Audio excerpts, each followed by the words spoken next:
अल्हम्दुलिल्लाह व कफ़ा व सलामुन अला इबादिही लज़ीना इस्तफ़ा अम्मा बाद फ़अऊज़ु बिल्लाहि मिनश शैतानिर रजीम बिस्मिल्लाहिर रहमानिर रहीम कुन्तुम खैरा उम्मतिन उख़रिजत लिन्नास तअमुरूना बिल मारूफ़ व तनहौना अनिल मुनकर सदक़ल्लाहुल अलीयुल अज़ीम।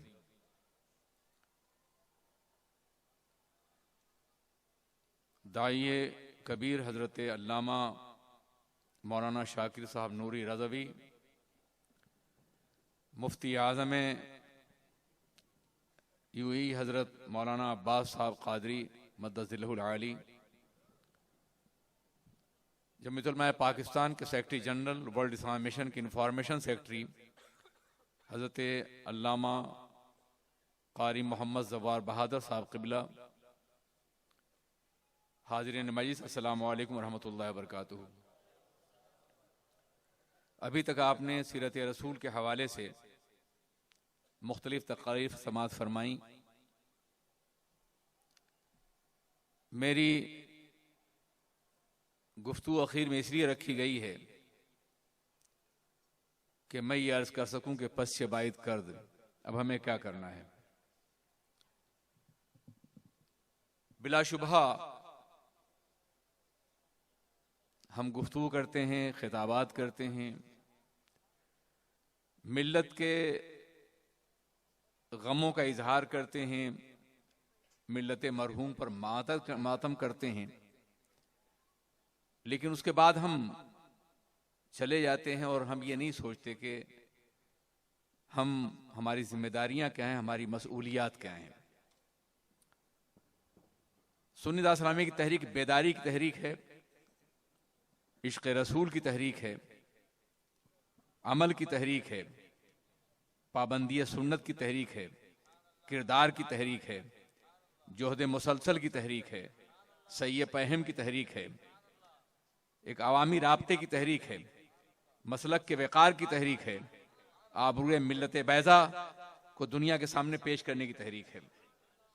और जाहिर है कि इसके लिए हमें मेहनत करनी होगी, मशक्क़त करनी होगी।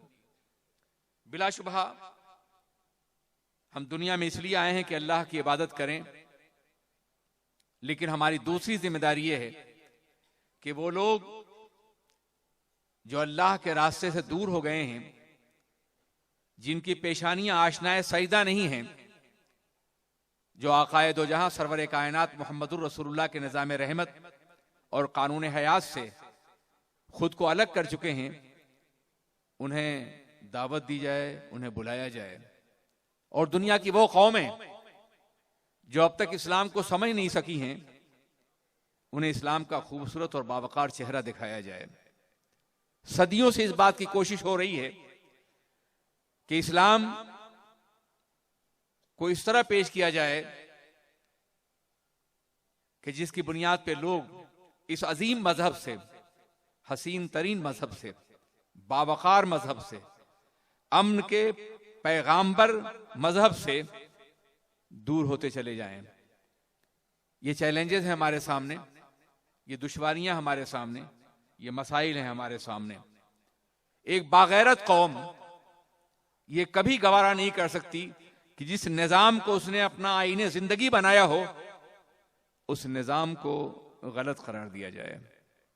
हुजूर सैयद आलम सरवर कायनात मोहम्मदुर रसूलुल्लाह जामिन है अमने आलम के, उनकी शरीयत जामिन है अमने आलम की। और आज भी दुनिया में अगर अमन कायम हो सकता है तो रसूल पाक के मुकद्दस निजाम और आइन की बुनियाद पर हो सकता है।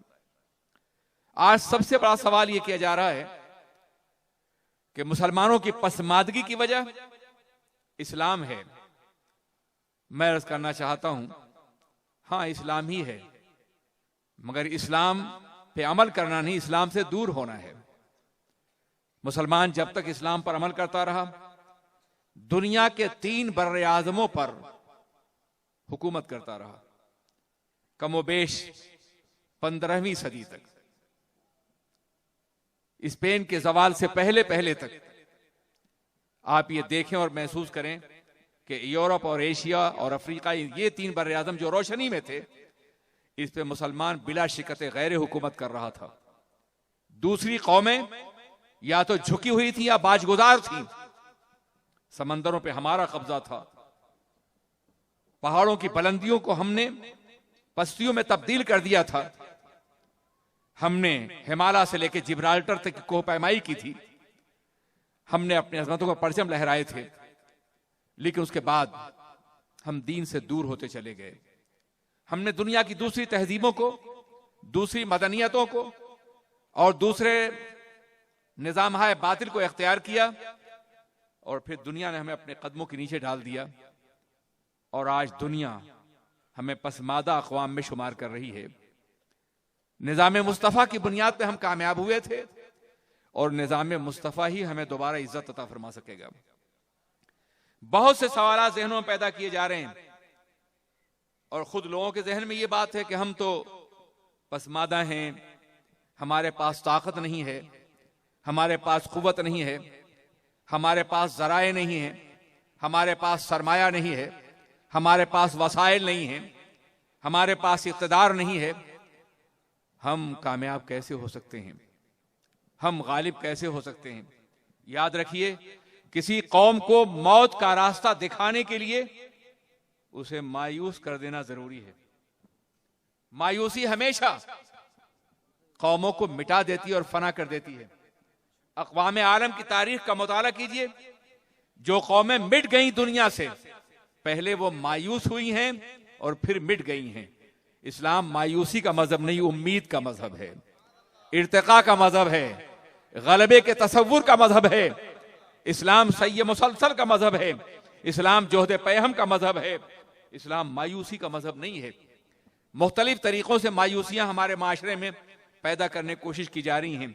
उनमें एक भी कि हम क्या कर सकते हैं? हालात हमारे खिलाफ हैं, माहौल हमारे खिलाफ है। मैं अर्ज करना चाहता हूं, माहौल कब इस्लाम के हक में रहा है? आप आलम इस्लाम की तारीख का मुताला करें। अल्लाह तबारक व तआला ने अंबिया कराम को हमेशा उस वक्त भेजा है जब माहौल मुखालिफ था, कोई भी साथ देने के लिए तैयार नहीं था। फिरौनों के मुकाबले में, नमरूदों के मुकाबले में, सरकश कुव्वतों के मुकाबले में अंबिया कराम को तन्हा भेजा गया, गैर मुसल्ला भेजा गया, बगैर सरमाए के भेजा गया, बगैर दौलत के भेजा गया, बगैर फौज के भेजा गया, बगैर इख्तिदार के भेजा गया, बगैर माशी बरतरी के भेजा गया। बज़ाहिर हालात नासाजगार थे, जमाना मुखालिफ था, बातिल कुव्वतें अंबिया किराम के मिशन को कुचल देना चाहती थी, मगर ऐसा नहीं कर सकी वो। आप अंदाजा फरमाएं, जनाब मूसा अलैहिस्सलाम को भेजा गया फिरौन को दावत देने के लिए। वो फिरौन जो बच्चों की लाशों पे अपनी इक़्तिदार की इमारत तामीर करता था, वो फराइना जिन्होंने मिस्र के अहराम की तामीर में न मालूम कितने गुलामों की लाशें शामिल की हैं, उनका खून शामिल किया है। वो जो इंसानों से नफरत करते थे, अपने इक़्तिदार की बिसात इंसानी लाशों में बिछाते थे, उन फिरौनों के मुकाबले में जनाब मूसा को तन्हा भेजा गया। क्या हालात की खतरनाकी नहीं थी? क्या जमाना मुखालिफ नहीं था? क्या माहौल बगावत के रास्ते पे नहीं था? क्या एक इंसानी जहन के एतबार से यह सोचा जाए कोई भी ऐसा मोइनो मददगार था जो जनाब मूसा का साथ दे सकता? लेकिन वो अल्लाह का हुक्म लेके गए थे। अल्लाह का पैगंबर असबाब पे नहीं, खालिक असबाब पे भरोसा करता है। वसाइल पे नहीं, खालिक वसाइल भरोसा करता है। और हर नबी की मानने वाली कौम असबाब पे नहीं, खालिक असबाब पर, वसाइल पे नहीं, खालिक असबाब पे भरोसा करती है। अल्लाह कादिर मुतलक, वो चाहता जनाब मूसा को पहले बादशाहत देता, पहले इक़्तिदार देता, पहले फौज देता, पहले सरमाया देता, पहले दौलत देता, जनाब इब्राहिम के सर पे ताज शही सजाता, और उसके बाद उन्हें नमरूद के मुकाबले में और जनाब मूसा को फिरौन के मुकाबले में भेजता। वो कादिर मुतलक है, सारी कायनात उसके कब्जे कुदरत में है, वो जिसे जो चाहे अता फरमाए। मगर ये क्या है कि उसने अपने वायसराय को, अपने नबी को, अपने पैगंबर को, अपने कलीम को, अपने खलील को बातिल कुव्वतों के मुकाबले में तन्हा भेज दिया, बगैर सरमाए के भेज दिया, बगैर दौलत के भेज दिया, बगैर इख्तिदार के भेज दिया, बगैर मादी कुव्वत के भेज दिया। अजीजान मिल्लत इस्लामिया, ऐसा मुमकिन था कि उन्हें दौलत और सरमाया दिया जाता, लेकिन अगर हजरत मूसा बादशाह बन के जाते, जनाब इब्राहिम बादशाह बन के जाते, उनके पास दौलत और फौज होती, इख्तिदार और सरमाया होता, और फिर जनाब मूसा गालिब हो जाते, जनाब इब्राहिम गालिब हो जाते, तो दुनिया ये कहती कि दो बादशाहों में तसादुम हुआ था, एक कामयाब हो गया, एक नाकाम हो गया। इसलिए पैगंबर तनहा जाते हैं ताकि जब हक गालिब हो जाए तो दुनिया ये कहे ये ताकत का गलबा नहीं है, ये सच्चाई गलबा है, ये हक का गलबा है, ये इस्लाम की कुव्वत का गलबा है। अगर हक आपके साथ है, तो अगर आप बराहिमी हैं, हक आपके साथ है, तो आज भी माहौल की तमाम कुव्वतें आपके सामने सरखमीदा हो सकती हैं। आग है, औलाद इब्राहिम है, नमरूद है। आग है, औलाद इब्राहिम है, नमरूद है। क्या किसी को फिर किसी का इम्तिहान मकसूद है? आज भी हो जो बराहिम सा ईमा पैदा, आग कर सकती है अंदाजे गुलिस्तां पैदा। हमें बराहिमी बनना पड़ेगा, हमें आतशकदों में कूदने का हौसला पैदा करना होगा, हमें सच्चाइयों के लिए इस्तकामत का रास्ता अख्तियार करना पड़ेगा, हमें कलमे हक कहने के लिए जुर्रत पैदा करनी पड़ेगी, अज़्म और हौसला पैदा करना पड़ेगा। बातिल कुव्वतें आज भी झुक जाएंगी, बशर्ते कि हम मोमिन बन जाएं, बशर्ते कि हम कलमे हक का परचम लेके उठें, बशर्ते कि हम सच्चाई का आलम लेके उभरें। दुनिया हमारी बात आज भी सुनने के लिए तैयार है, गोश बर आवाज है। जमाना बड़े गौर से सुन रहा था, तुम ही सो गए दास्तां कहते कहते। हम सो गए हैं जिसकी बुनियाद पे जमाने ने अपने कान बंद कर लिए हैं। मुद्दतों इंतजार किया है जमाने ने हमारा, 15वीं सदी से लेके और आज तक जमाना इंतजार कर रहा है। ये कौम कब बेदार होगी, ये कौम कब जागेगी? ये मुस्तफा के गुलाम, सच्चाई के ले आने वाले, कुरान जैसा निजाम जिंदगी और आईने हयात को पेश करने वाले कब बेदार होंगे? अब दुनिया आपसे मायूस हो रही है, मगर आप मायूस मत होना, आपको काम करना है, आगे बढ़ना है। जुल्म के रास्ते पर नहीं, टेररिज्म के रास्ते पर नहीं, कत्ल गारतगरी के रास्ते पर नहीं, पैगाम के रास्ते पर, मोहब्बतों के रास्ते पर, अमन के रास्ते पर, शाइस्तगी के रास्ते पर, तहजीब के रास्ते पर, तमद्दुन के रास्ते पर, इस्लाम के निजाम रहमत को अखलाकी कदरों के साथ पेश करने के रास्ते पर। लोग कहते हैं, यह भी इल्जाम है, इस्लाम तलवार के जोर से फैला है। मैं कहता हूं हां, सही कहते हैं वो, इस्लाम तलवार के जोर से फैला है, मगर लोहे के तलवार से नहीं, अखलाक मुस्तफा की तलवार से फैला है।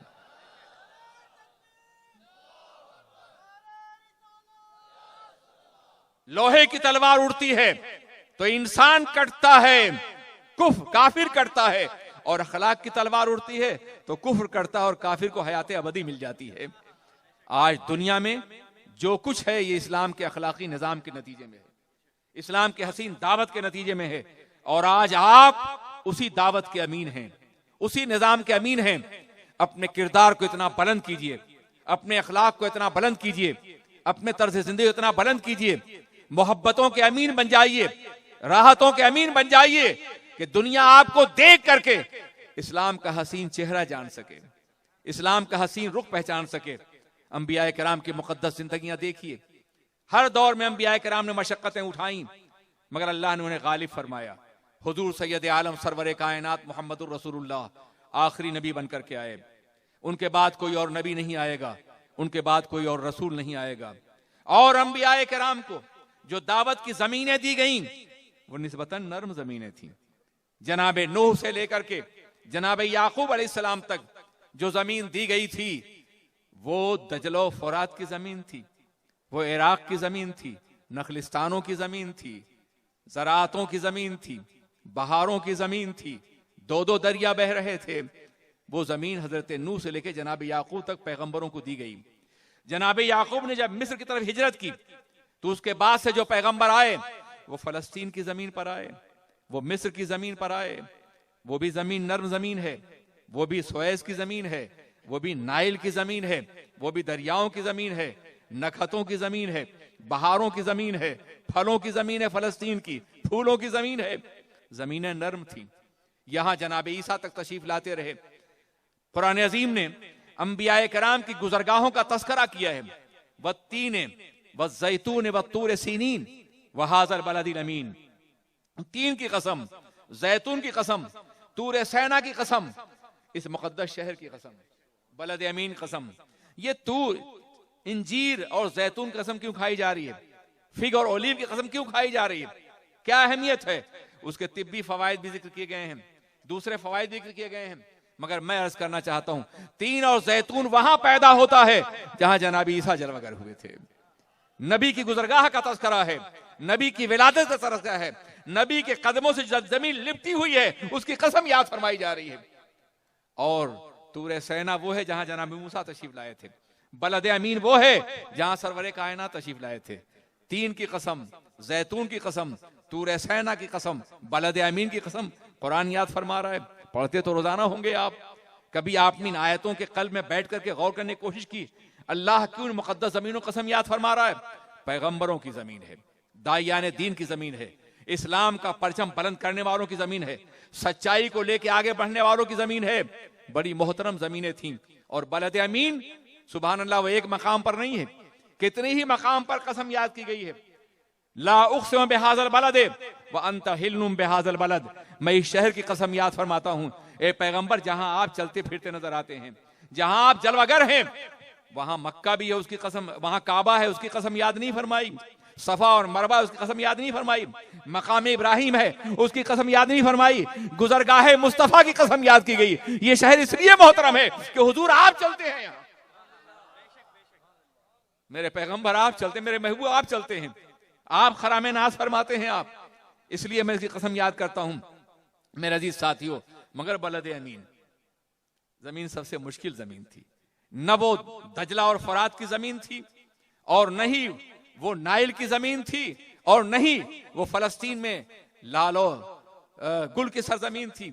वो जमीन पत्थरों की जमीन थी, जमीन भी पत्थर की थी, दीवारें भी पत्थर की थी, पहाड़ भी पत्थर के थे, माहौल भी पत्थर का था, दिल भी पत्थर के थे, हाथ भी पत्थर थे, माबूद भी पत्थर थे, बंदे भी पत्थर थे, हर तरफ पत्थर ही पत्थर नजर आ रहे थे। और अल्लाह ने हुक्म दिया था, मेरे महबूब इन पत्थरों को लाला का जिगर देना है, इन पत्थरों को दर्द दिल देना है, इन पत्थरों को आहे सुबगाही देना है, इन पत्थरों को नाले निशबी देना है, इन पत्थरों को मार्फत खुदाबंदी देना है, इन पत्थरों को इरफान का मकाम देना है, इन पत्थरों को उठाना है और आसमान के सितारों से बुलंद कर देना है, इन पत्थरों को सोजे दुरू देना है। और आपने देखा कि 23 साल की मुद्दत में पैगंबर आदम ने उन पत्थरों को उठाया और आसमान के सितारों से बुलंद कर दिया। वो दौरे जहलो गबावत के दिलनुमा पत्थर, वो दौरे जहलो गबावत के दिलनुमा पत्थर नबी से मिलते रहे, आईनों में ढलते रहे, पत्थरों को आईना बंदी का मिजाज दिया मेरे आका ने। कितना अजीम इनकलाब बर्पा किया था, मगर पत्थरों को मार्फत खुदाबंदी देने के लिए, पत्थरों को दर्द दिल देने के लिए, पत्थरों को सोजे दुरू देने के लिए, पत्थरों को आहे सुबगाही देने के लिए, पत्थरों को इरफान खुदाबंदी देने के लिए खुद कितने पत्थर खाए हैं, कभी आपने अंदाजा किया? हर रोज मेरे आका हिदायत का फूल लेके जाते थे और जिसमें पत्थरों की बहार खिला करके आते थे। वो अजीब आलम था उनका। वो जिनके वास्ते कुछ फूल लेके आए थे, वो जिनके वास्ते कुछ फूल लेके आए थे, उन्हीं के हाथों के पत्थर मेरी तलाश में हैं। ये कैफियत थी जो हर रोज थी मेरे आका की, हर लम्हा थी। ताइफ के का बाजार हो, मक्के की गलियां हो, काबा की दीवारें हो और ओहद का माहौल हो, कोई भी मंजिल हो, हर जगह पत्थर ही नजर आए थे। पत्थरों पे बार की बारिश की गई थी। इन्हीं पत्थरों पे चल के अगर आ सको तो आओ, इन्हीं पत्थरों पे चल के अगर आ सको तो आओ। मेरे घर के रास्ते में कोई कहकशा नहीं है। पैगंबर आजम ने दावत दी है, इन्हीं पत्थरों पे चल के अगर आ सको तो आओ। कितने पत्थर खाए हैं रसूल पाक ने, मगर उसके बाद इस्लाम को गालिब फरमाया है। पता ये चला कि गलबे के लिए ताकत जरूरी नहीं, मादी कुव्वत जरूरी नहीं, हक और सदाकत पर कायम रहना जरूरी है। अगर आप दीन पर कायम हैं, सच्चाई पर कायम हैं, तो नबी की सुन्नत बता रही है, अंबियाए किराम का पैगाम बता रहा है कि आप गालिब रहेंगे और कामयाब रहेंगे। आप अंदाजा फरमाएं कि अल्लाह के रसूल ने जो कौम तैयार की थी, जिसके हम भी एक फर्द हैं, आप भी एक फर्द हैं। जो उम्मत आपने तैयार की थी, उस उम्मत के होने का दावा हम भी कर रहे हैं और आप भी कर रहे हैं। मगर वो कैसे लोग थे कि सेहरा से निकले, रसूल पाक का पैगाम लेके निकले, सरवरे कायनात का दीन लेके निकले, अनीसे बेकसा का निजाम लेकर के निकले, तनहा निकले। दुनिया सफर करती है तो दौलत के लिए सफर करती है, तिजारत के लिए सफर करती है, इक़्तिदार के लिए सफर करती है, और जैसा सफर होता है वैसे ही सामान्य तिजारत भी होता है। कुछ बच्चों के साथ सफर करते हैं, कुछ सरमाए के साथ सफर करते हैं, कुछ माले तिजारत के साथ सफर करते हैं, कुछ फौजों के साथ सफर करते हैं। मगर मुसलमान की 1400 साल तारीख बता रही है कि मुसलमान ने जब भी सफर किया तो दौलत उसके साथ हो या ना हो, सरमाया हो या ना हो, इक़्तिदार हो या ना हो, कुव्वत हो या ना हो, बच्चे हो या ना हो, एक चीज हमेशा उसके साथ रही है और वो उसका ईमान है। वो कुरान अजीम का निजाम है, रसूलुल्लाह का आईने रहमत है, सरवरे कायनात का दामन करम है, गुंबद खजरा की छांव है, हरम की सरजमीन की लज्जतें हैं। जहां भी गया है वो अपने दीन के साथ गया है, वो अपनी मजहब के साथ गया है, वो अपने तहजीब के साथ गया है, अपनी रवायात के साथ गया है, अपने कल्चर के साथ गया है, अपनी पहचान के साथ गया है, अपनी आइडेंटिटी के साथ गया है, अपने तारुफ के साथ गया है, अपने चेहरे के साथ गया है। उसने दुनिया की किसी जमीन पर अपना चेहरा गुम नहीं किया है, अपनी तहजीब नहीं मिटाई है। हमारा 1400 साल सफर इस बात का गवाह है। आज हम यहां की सरजमीन पर हैं और आइंदा भी यह सफर जारी रहेगा। अजीजान मिल्लत इस्लामिया, आज का दौर हमसे सवाल कर रहा है कि जिस अमानत दीन को, जिस तहजीब को 1400 साल तक हजारों कुर्बानियों के बाद बद्र से, हुनैन से, खैबर खंदक से, करबला से कुर्बानियां दे के हम तक पहुंचाया गया है, इस काफिले को हम आगे बढ़ाना चाहते हैं, नहीं बढ़ाना चाहते? इस निजाम को आगे बढ़ाना चाहते हैं, नहीं बढ़ाना चाहते? हमारी दावत सिर्फ ये है कि रसूल पाक जो निजाम अता फरमाया है उसे आइंदा नस्लों तक मुंतकिल करो।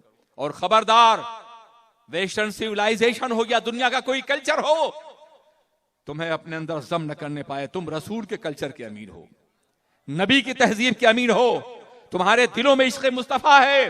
दुनिया की कोई दौलत तुम्हें खरीद नहीं सकती और कोई भी सरमाया तुम्हारा सौदा न कर सके, कोई भी तहजीब तुम्हें खरीद न सके। तुम बिक चुके हो बाजार मदीना में, और जो बाजार मदीना बिक चुका होता है उसे दुनिया की कोई ताकत खरीद नहीं सकती है। जब तक बिके न थे तो कोई पूछता न था, तुमने खरीद कर हमें अनमोल कर दिया। हम दुनिया में जहां भी गए अपनी तहजीब के साथ गए, और सरवरे कायनात के पैगाम की बरकतें थी कि हम अकेले गए और हमने दुनिया को अपने कदमों के नीचे झुका दिया। मुसलमान सेहरा से निकला। आप जानते हैं आज का सेहरा वो नहीं है जो मेरे आका के जमाने का डेजर्ट था, जो सेहरा था। सेहरा की जमीन से निकला, मशक्कतों की जमीन से, तकलीफों की जमीन से निकला मुसलमान। रोम की जमीन में पहुंचा, अरस्तु की जमीन पहुंचा, सुकरात की जमीन पहुंचा, फलातीनों की जमीन पहुंचा, फलसफे की जमीन पहुंचा, हुस्न की जमीन पर, लाला रुखों की जमीन पर, नखतों की जमीन पर पहुंचा वो। लेकिन रोम का हुस्न मुसलमान का सौदा नहीं कर सका। वो वहां से गुजरा तो दामने निगाह बचाए बचाए गुजर गया। यही मुसलमान ईरान की जमीन पहुंचा। ईरान भी आतशकदों की जमीन था, आतशे सुर्ख की भी जमीन था, और रुखे सुर्ख की भी जमीन था। न मालूम कितनी बहारें थी। गुलाबों की जमीन, नखतों की जमीन, यासमीन की जमीन, नस्तरन की जमीन, सौसन की जमीन, जितने भी फूल हमको मिले हैं सब वहां से मुंतकिल हुए हैं। वरना हमारे यहाँ सिर्फ तुलसी जी फूला करती थी और कुछ भी नहीं था।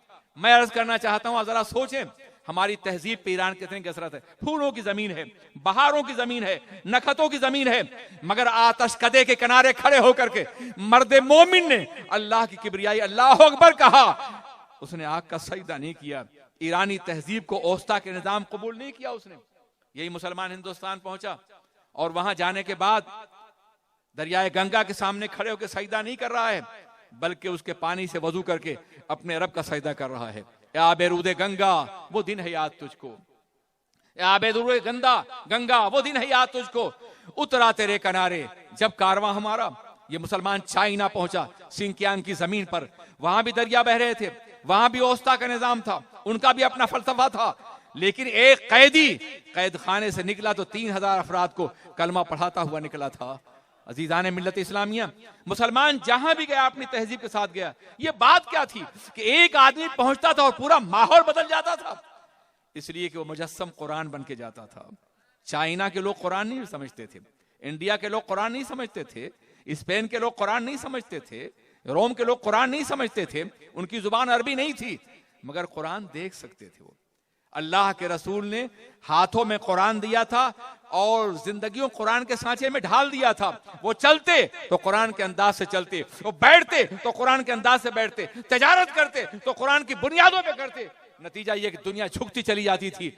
आज दुनिया उन कुरानों से निगाहें बंद कर सकती है जो गिलाफों में छुपे हुए हों, लेकिन 1 अरब 50 करोड़ कुरानों से निगाहें नहीं बंद कर सकती जो हमारी जिंदगियों से छलक रहे हों।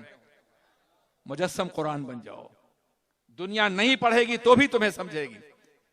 दुनिया के लिए जरूरी नहीं है कि तुम फलसफा बघारो, तुम दुनिया को अपना किरदार पेश करो, अपना इखलाक पेश करो, दुनिया झुक जाएगी। आप लोग, जब मैं ये गुफ्तगू करता हूं तो लोग कहते हैं कमरुज़्ज़मा किस दौर की बात कर रहे हो? उस दौर की बात कर रहे हो जिस दौर में सलमान गालिब था। अब तो मगलूब है हर जगह, भी ये दावत कैसे हो सकती है? ये भी मायूसी पैदा करने की बात है। मुसलमान हर जगह गालिब बन के नहीं गया, चाइना में कैदी बन के गया था, इस्लाम फैल गया। अजीजान मिल्लत इस्लामिया, अफ्रीका के बेशतर साहिली इलाकों में मुसलमान ताजिर बन के गया था, इस्लाम फैल गया। इंडोनेशिया में मुसलमान फातेह बन के नहीं गया, ताजिर बन गया था, और पूरा इंडोनेशिया दुनिया की सबसे बड़ी मुस्लिम ममलकत आज मुसलमान है। पता ये चला कि गलबे के साथ जाना जरूरी नहीं, हम कैदी बन गए तो भी दीन हमारे साथ है, हम ताजिर बन गए तो भी हमारे साथ दीन है, हम मुजाहिद बन के गए तो भी दीन हमारे साथ है। मुसलमान अपने किरदार से दीन की दावत देता हुआ नजर आता है, और उसी दावत के लिए हुक्म दिया है कुरान अज़ीम ने, कुंतुम खैरा उम्मतिन उखरिजत लिन्नास तामुरून बिल मारूफ व तनहूना अनिल मुनकर। तुम एक बेहतरीन उम्मत इसलिए पैदा किए गए हो ताकि तुम बुराइयों से रोको और भलाइयों का हुक्म दो। एक जिम्मेदारी है हमारी बहैसियत मोमिन, हर फर्द की जिम्मेदारी है। बाप की जिम्मेदारी है बेटे को मुसलमान बनाए, शौहर की जिम्मेदारी है बीवी को सही रास्ते पे लाए, कायद की जिम्मेदारी है पूरी कौम को सही रास्ते पे लाए, एक आलिम की जिम्मेदारी है अपने माशरे की इस्लाह करे, एक शायर और अदीब की जिम्मेदारी है कि फिक्र और फन के जरिए से दीन की दावत दे, एक ताजिर की जिम्मेदारी है कि अपना सरमाया दीन के रास्ते में खर्च करे। अलग अलग जिम्मेदारियां हैं, मगर हर एक को दीन का काम करना है, हर एक को शरीयत का काम करना है, हर एक को निज़ाम मुस्तफ़ा का काम करना है, उसे आगे बढ़ाना है ताकि दुनिया इस्लाम के गलबे को दोबारा देख सके, इस्लामी क़ुव्वत को देख सके। और याद रखिए, नई इकबाल है मायूस अपनी किश्ते वीरा से, जरा नम हो तो ये मिट्टी बड़ी जरखेज है साकी। एक नन्हे से नौजवान आलिम की दावत पर ये हजारों अफराद का मजमा। मौलाना अख्तर रजा कहां है? एक बच्चा है, वो हमारे बच्चों की तरह से, उसकी दावत पे अगर हजारों अफराद आ सकते हैं तो इतने उलमा की दावत पूरी दुनिया को आवाज दी जा सकती है। हमें मुनज़्ज़म होना होगा, हमें मुत्तहिद होना होगा, हमें एक आवाज होना होगा, हमें नाकाबिले शिकस्त ताकत बनना पड़ेगा, मुंतशिर हुए फना हो जाएंगे। अज़ीज़ान मिल्लत इस्लामिया, इस वक्त जो हमारा हाल है वो ये है कि हम समंदरों के माहौल में ईमान की चट्टान पे खड़े हैं। चारों तरफ समंदर है, बदअकीदी की समंदर है, मगरबियत का है, बुराई का है, जुल्म का समंदर है, तमाम समंदर मवाज है। हम ईमान की चट्टान पे हैं, एक दूसरे को सहारा देंगे सब बच जाएंगे, और एक दूसरे को पुश करेंगे सब डूब जाएंगे। डूबना है या बचना है, फैसला करना है आपको। आप मोमिन हैं, रसूल पाक के गुलाम हैं, सरवर कायनात के नाम पर जान देने का हौसला रखते हैं, तो एक दूसरे को सहारा दीजिए, मुनज़्ज़म हो जाइए। बुराइयों के समंदर में जिस चट्टान पे खड़े हैं वहां उस कश्ती का इंतजार कीजिए जो मदीने से आए और आपको सहारा देके बाहर निकाल सके। अज़ीज़ान मिल्लत इस्लामिया, पुश करना बंद कर दीजिए, मुत्तहिद हो जाइए, मोहब्बतें फैलाइए, नफरतें मत फैलाइए। दीन गालिब होगा, कामयाबी आपका मुकद्दर चूमेगी। एक बात और भी कही जा रही है, कमरुज़्ज़मा, दुनिया में जब भी कोई तहजीब उभरती है तो फिर यह होता है कि एक दौर होता है उसके शबाब का, फिर वो तहजीब खत्म हो जाती, फिर नहीं उभरती। दुनिया में सैकड़ों तहजीबें मर गई, सैकड़ों हजारतें मर गई हैं, सैकड़ों मदनियतें दम तोड़ गई हैं, सैकड़ों फलसफे मिट गए हैं। इस्लाम का एक दौर गलबा था 15वीं सदी तक, स्पेन के जवाल तक। अब इस्लाम जवाल पजीर है, शिकस्त खा चुका है, इसलिए अब इसके उभरने की बात मत करो। यह भी एक धोखा है जो दिया जा रहा है। खास तौर पर हमारे कॉलेजों में, यूनिवर्सिटियों में जो लोग बाज़ाब्ता तौर पर सियासियात पढ़ाते हैं या जो ऐसे सब्जेक्ट पढ़ाते हैं जिनका ताल्लुक इनकलाबात जमाना से होता है, वो ये कहते हैं इस्लाम का दौर गुजर चुका है। अब ये ख्याल बंद कर दो कि इस्लाम दोबारा गालिब होगा। वो ये कहते हैं देखो ना, यूनान में, रोम के सरजमीन पे अरस्तु और सोकरात का निजाम था, फलसफे का दौर था, गलबा था। एक यूनानी अपने को दुनिया से सबसे बेहतर समझता था। वहां से उठने वाली कुव्वतों ने दुनिया को फतह किया था, लेकिन अब वो मिट गए तो दोबारा नहीं उभर सके। यानी रोम का फलसफा मिट गया। औस्ता का निजाम ईरान का एक गालिब निजाम था, लेकिन जब वो खत्म हो गया तो दोबारा नहीं उभर सका। इसी तरीके से कन्फ्यूशस का निजाम, चीन का निजाम था, मिट गया तो दोबारा नहीं उभरा। तो इस्लाम भी ये एक बहुत बड़ा धोखा है जो दिया जा रहा है। और अगर इस्लाम से मालूमात नहीं हुई, आपने इस्लाम की तारीख नहीं समझी, आप न सही मगर आपका बच्चा गुमराह हो सकता है जो कॉलेज में पढ़ता है, यूनिवर्सिटी में पढ़ता है। इसलिए सोच लीजिए, वो मजाहिब जो इंसानी जहनों की पैदावार थे, वो मजाहिब जिसे माशरे ने जन्म दिया था, वो मजाहिब जिसे फिक्र इंसानी जन्म दिया था, वो मजाहिब जो अंधविश्वास का शिकार थे, वो मजाहिब जो तवहुमात का परवरदा थे, वो मजाहिब कि जिनकी कोई अकली बुनियाद नहीं थी, वो मिट गए। मगर इस्लाम अल्लाह का मजहब है। वो हर दौर के लिए है, वो हर असर के लिए है, वो हर जमाने के लिए है। इसलिए इस्लाम नहीं मिट सकता। एक तरफ डूबेगा, दूसरी तरफ उभरेगा। स्पेन का जवाल हुआ, इंडोनेशिया उभर आया। बगदाद मिटा और बगदाद को मिटाने वाले मुसलमान हो गए और उन्हें बहुत सी मुल्क ने फतह फरमाई। हयाना फितने तातार के अफसाने से पासबान मिल गए काबे को सनम खाने से। आज भी दुनिया के सनम खानों से इस्लाम के पासबान मिल सकते हैं, बशर्ते कि हम मुसलमान बन जाएं, बशर्ते कि हम दीन की दावत देने के काबिल हो जाएं। आज जैसा कि भी बताया जा रहा था कि हम सब कुछ कर रहे हैं मगर दीन के लिए कुछ नहीं कर रहे हैं। हम बड़े महल्लात बना रहे हैं, अजीमुशान इमारतें बना रहे हैं, हम अपनी माशी जिंदगी को संवारने के लिए सब कुछ कर रहे हैं, मगर दिन में 1 घंटा भी ऐसा नहीं हम देते कि जिसकी बुनियाद पर हम दीन को गालिब कर सकें। मेरे आका ने फरमाया, मन असबहा वलम यहतम पे उमूरुल मुस्लिमीन फलैसा मिन्ना। जो शख्स कोई ऐसी सुबह करे, कोई ऐसा दिन गुजारे कि जिस रोज उसने मुसलमानों के लिए कोई काम न किया हो, वो हमारी सोसाइटी का मेंबर नहीं। अभी मौलाना शाकिर साहब बहुत हौसला अफजा तकरीर कर रहे थे। मेरे आका ने फरमाया, इज़न ला अर्दा व वाहिदुम मिन उम्मती फिन्नार। मैं तो उस वक्त तक राजी नहीं हूंगा जब तक मेरा एक उम्मती भी जहन्नम में होगा। खुश हो गए होंगे आप कि उम्मती तो हम हैं ना। मेरे आका ने जमानत ले लिए, और कैसी शानदार जमानत है। अपने रब से ये नाज़े बंदगी नहीं है, मेराजे बंदगी नहीं है कि बंदा कह रहा है रब मैं तुझसे राजी नहीं हूंगा। यह आयत करीमा जब नाजिल हुई, वला सौफ युती का रब्बो का फतरदा, आपका रब आपको इतना देगा कि आप राजी हो जाएंगे।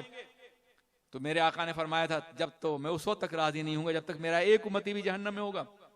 आप कहेंगे उम्मती तो हैं, बिलाशुबा मेरा दावा है कि नबी का उम्मती जहन्नम से में नहीं जाएगा या उससे बचा लिया जाएगा। मेरे आका की रहमत सहारा देगी, मगर आपको साबित करना होगा कि आप नबी के उम्मती हैं। यह प्रूफ करना होगा यहां भी और मैदान क़यामत में भी। उम्मती जानते हैं, उम्मत के माना जमात और गरोह के होते हैं, और जमात का कायद अगर उम्मत को, किसी फर्द को बागी देखे जमात से निकाल देता है। कहीं ऐसा नहीं कि हम जिंदगी भर तो खुशफहमी में रहे कि हम उम्मती हैं और वहां उम्मतियों में शामिल ही ना हो। इसलिए खुदारा उम्मती बनने की कोशिश कीजिए, अपने आमाल के जरिए से, अपने किरदार के जरिए से, अपने कैरेक्टर के जरिए से, अपने बेकरार सजदों के जरिए से, सुन्नत पर अमल करके, इताअत रसूल के जरिए से साबित की या रसूलुल्लाह हम आपके गुलाम हैं, गुलाम हैं, गुलाम हैं, रसूल के गुलाम हैं। नारा है ना जमीयतुल उलमा पाकिस्तान का, गुलाम हैं, गुलाम हैं, रसूल के गुलाम हैं। 70s में यही नारा एक ताकत बन के उभरा था, एक कुव्वत बन के उभरा था और लर्जा बरअंदाम हो गया था बातिल का किला। मगर जब बिखर गए तो ये नारा भी दब गया। मेरे अजीज साथियों, गुलाम हैं, गुलाम हैं, रसूल के गुलाम हैं। उम्मती बनना है, ये दावा भी कीजिए और साबित भी कीजिए कि आप उम्मती हैं। आप डिजर्व करते हैं कि अपने को उम्मती कहें। उसके लिए आपको अमल के रास्ते पे चलना होगा, किरदार के रास्ते पे चलना होगा। सुन्नी दावत इस्लामी की तहरीक उम्मती बनाने की तहरीक है। अस्सलाम वालेकुम। मेरे रिसालत के परवानों, हर सनीचर को बाद नमाज इशा सुन्नी दावत इस्लामी के आलमी मरकज इस्माइल हबीब मस्जिद में सुन्नी इज्तिमा होता है। आप हजरात पाबंदी के साथ इसमें शिरकत फरमाएं। सुन्नी दावत इस्लामी की वेबसाइट sunnidawatislamI.net पर विजिट करें और बहुत सारी दीनी मालूमात हासिल करें।